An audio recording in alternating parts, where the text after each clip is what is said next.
Hello दोस्तों, कैसे हैं आप सब। आई होप आप लोग बहुत अच्छे होंगे। तो स्वागत है आपका मेरे चैनल बीएस कुकिंग पर। तो क्या आपने कभी प्लास्टिक की डब्बे से साग को काटा है? अगर नहीं काटा है तो वीडियो को फुल वॉच कीजिएगा, क्योंकि आज की जो वीडियो है वो बहुत खास है और उसमें बहुत ही अच्छे अच्छे टिप्स हैं जो आपके बहुत ही काम आने वाले हैं। तो चलिए यहाँ पे वीडियो को शुरू कर लेते हैं। तो हमारा पहला टिप्स यहाँ पे है कढ़ाई को लेकर। कभी कभी क्या होता है कि जो कढ़ाई होती है, हम पूड़ी वगैरह बनाते हैं तो काफ़ी ज़्यादा जल जाती है। आप देख ही सकते हैं कि जो मेरी कढ़ाई है कितनी ज़्यादा जल गई है और इसे साफ़ करना काफ़ी ज़्यादा मुश्किल होता है। बहुत आसान तरीके से बिल्कुल भी साफ़ नहीं होते हैं। तो हम सबसे पहले कढ़ाई को गैस पर रख लेंगे, उसके बाद इसमें हम पानी डालेंगे। तो पानी हमें इतना डालना है कि जो जली हुई कढ़ाई है वो पूरा कवर हो जाए। और उसमें हम 2 चम्मच नमक डालेंगे और उसके बाद 1 चम्मच हम यहाँ पे सर्फ़ डालेंगे। आप जो सर्फ़ इस्तेमाल करती हो उसी को इसमें 1 चम्मच डाल दीजिएगा। उसके बाद यहाँ पे मैंने एक आधा नींबू लिया है। नींबू थोड़ा-सा सूख गया है तो मैं उसी का इस्तेमाल कर रही हूँ और उसमें थोड़ा बहुत रस है उसे भी डाल देंगे। और साथ ही जो नींबू के छिलके हैं उसे भी हम डाल देंगे। और एक काँटे की चम्मच से हमें गर्म पानी में भी कढ़ाई को थोड़ा-सा रफ़ कर लेना है इस तरह से, और पानी को हम खौलने देंगे। तो जैसे-जैसे पानी इसमें गर्म होगा, कढ़ाई की जितनी भी गंदगी है वो निकलती चली जाएगी। आप देख ही सकते हैं कि जो पानी है वो कितना ज़्यादा गंदा हो गया है। तो मैंने यहाँ पे कढ़ाई को गैस से उतार लिया है। अब जो पानी है उसे भी हम फेंकेंगे नहीं, उसे आप अपने एल्युमिनियम के कढ़ाई, कुकर या एल्युमिनियम का जो भी बर्तन है उसे भी आप इससे साफ़ कर सकती हैं, वो भी बहुत अच्छे से साफ़ हो जाएगा। तो यहाँ पे आप देख सकते हैं फ्रेंड, जो कढ़ाई है बहुत अच्छे से साफ़ हो गई है। बस थोड़ा-सा ही गंदा इसमें रह गया है, उसे भी हम साफ़ कर लेंगे। तो जो पानी है उसे ही हम थोड़ा-सा डालेंगे और जो तार वाली स्क्रब होती है ना उससे हम थोड़ा-सा रब करेंगे। और हमें ज़्यादा मेहनत नहीं करनी है, बस हल्के हाथों से ही रब करना है। तो आप देखेंगे कि आपकी जो कढ़ाई है बहुत अच्छे से साफ़ हो गई है। तो चलिए मैं आपको अब धो कर दिखाती हूँ।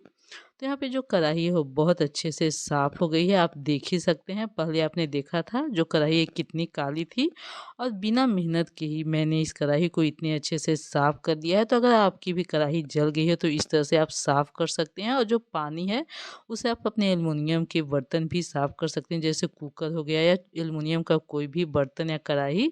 तो आप देख सकते हैं कि हमारी जो कढ़ाई है कितनी अच्छे से चमक गई है। तो अब कहती हूँ कि ये टिप्स भी आपको पसंद होगी। तो चलिए अगला देख लेते हैं। तो अगला है इस तरह के जो बर्तन होते हैं जिसमें हम दूध वगैरह गर्म करते हैं या कभी-कभी चाय भी बना देते हैं, तो काफ़ी ज़्यादा जल जाती है। अगर दूध हम उबालते हैं तो जो मलाई है उसमें काफ़ी ज़्यादा चिपक जाती है। और जब हम स्क्रब से उसे धोते हैं तो हमारा जो स्क्रब है वो भी काफ़ी ज़्यादा गंदा हो जाता है। तो इस तरह के हम एक ढक्कन लेंगे। सिरप वगैरह में इस तरह के ढक्कन लगे होते हैं, तो इस तरह के ढक्कन हम लेंगे, उसी से हमें पूरे बर्तन को रफ़ कर देना है। तो उसमें जितनी भी मलाई लगी होगी या अगर वो बर्तन जला भी होगा तो बहुत आसान तरीके से छूट जाएगा। तो यहाँ पे आप देख सकते हैं फ्रेंड, मैंने ढक्कन से सिर्फ रब किया है और इसमें जितनी भी मलाई लगी थी वो निकल गई है। इस तरह के जो बर्तन होते हैं उसमें काफ़ी ज़्यादा मलाई चिपक जाती है और आसानी से छूटती नहीं है। और जब हम स्क्रब से उसे साफ़ करते हैं तो जो स्क्रब है वो भी काफ़ी ज़्यादा गंदा हो जाता है। तो इस तरह से हम साफ़ करेंगे तो हमारा जो स्क्रब है वो भी नहीं गंदा होगा और बर्तन जो है बहुत आसान तरीके से साफ़ हो जाएगा।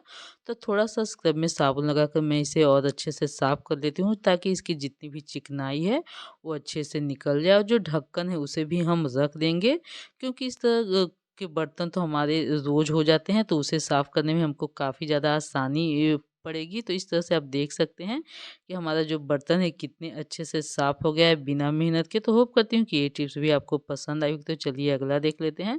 तो अगला इस तरह के पेंट के जो डब्बे होते हैं हमारे बच्चों के पास अक्सर होते ही हैं।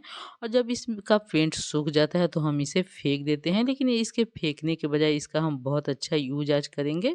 तो यहाँ पे हम डबल टेप लेंगे और इस तरह से हमें डबल टेप जो है दोनों तरफ चिपका लेना है। तो वीडियो में आप देख सकते हैं कैसे चिपकाना है। तो इस तरह से मैं थोड़ा-सा डबल टेप काट कर इसके एक हिस्से पर इस तरह से चिपका दूँगी और दूसरे हिस्से पर भी हमें इसी तरह से चिपका देना है। तो इसका इस्तेमाल हम करेंगे अपने बाथरूम में।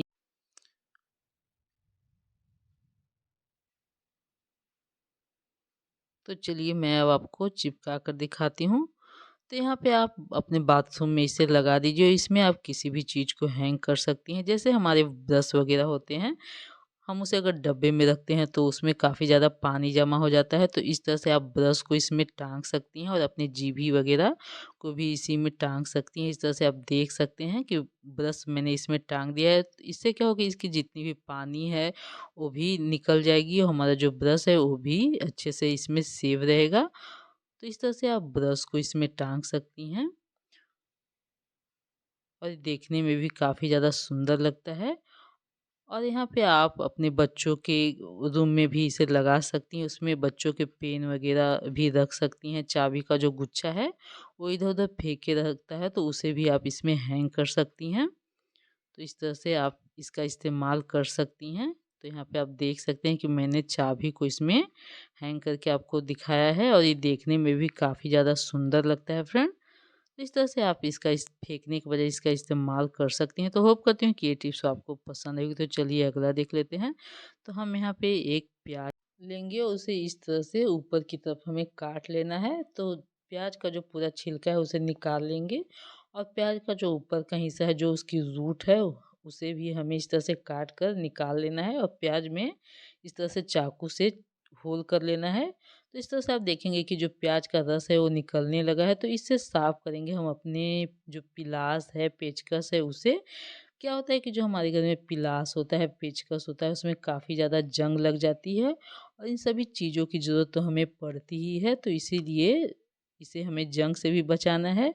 तो यहाँ पे आप कैंची भी ले सकते हैं। कैंची में भी बहुत ज़्यादा जंग लग जाती है। तो इस तरह से हम प्याज का जो रस है अपने पिलास पर, कैंची पर इस तरह से लगा देंगे। तो इससे क्या हो कि जो पिलास है, कैंची है, उसमें जंग नहीं लगेगी और वो अच्छे से साफ़ हो जाएगा। और इस तरह से आप इसे प्याज का रस लगा कर रख दीजिए, इसमें बिल्कुल भी जंग नहीं लगेगा। तो आप देख सकते हैं कि हमारी जो कैंची है उसमें भी काफ़ी ज़्यादा जंग लग गई थी और जो प्याज का रस है उससे ये साफ़ भी हो जाते हैं। तो इस तरह से हम प्याज का रस लगाकर इसे रख देंगे इसमें। इससे जंग नहीं लगेगी और ये हमारा जो पेचकस है, पिलास है, वो सुरक्षित रहेगा। तो इस तरह से प्याज के रस से हम अपने औजार को जंग लगने से बचा सकते हैं। तो होप करती हूँ कि ये टिप्स भी आपको पसंद आएगी। तो चलिए अगला देख लेते हैं। तो अगला है यहाँ पे साग को लेकर। सर्दियों में काफ़ी ज़्यादा हरी पत्तेदार सब्जियाँ मिलती हैं, साग वगैरह भी मिलती हैं और साग सर्दियों में काफ़ी ज़्यादा खाई भी जाती हैं, लेकिन उसे काटना और साफ़ करना काफ़ी ज़्यादा मुश्किल होता है। कभी-कभी जब हम साग काटते हैं तो हमारे हाथों में अच्छे से नहीं आता है और फिसलने लगता है और जो वो हम साग है उसे बारीक काटना चाहते हैं तो बारीक भी नहीं कटता है। तो इस तरह से हम एक प्लास्टिक का डब्बा लेंगे। इस तरह के डब्बे तो हम सभी के घरों में मिल ही जाते हैं। हम बाहर से खाना वगैरह ऑर्डर करते हैं तो उसमें मिल ही जाते हैं। तो हम उसे इस तरह से पीछे की साइड काट लेंगे। आप चाकू गरम करके काटेंगी तो बहुत आसान तरीके से इस तरह से कट जाते हैं। तो इस तरह से हम चाकू से काट लेंगे इसे और डब्बे में हम साग को इस तरह से भर लेंगे। और उसके बाद जब हम साग काटेंगे तो हमारा जो साग है वो फिसलेगा भी नहीं और जो साग है वो बारीक-बारीक कटेगा। तो यहाँ पे आप देख सकते हैं कि हमारा जो साग है कितनी आसान तरीके से कट रहा है और बिल्कुल बारीक-बारीक कट रहे हैं। तो इस तरह से आप बहुत सारे साग को काट सकते हैं। आपको काटने में बिल्कुल भी मुश्किल नहीं आएगी। इस तरह से आप बहुत सारे साग को काट सकते हैं एक डब्बे की मदद से। तो होप करती हूँ कि ये टिप्स भी आपको पसंद आई होगी फ्रेंड। तो पसंद आए तो लाइक कीजिएगा और ज़्यादा से ज़्यादा शेयर कीजिएगा। तो चलिए अगला देख लेते हैं।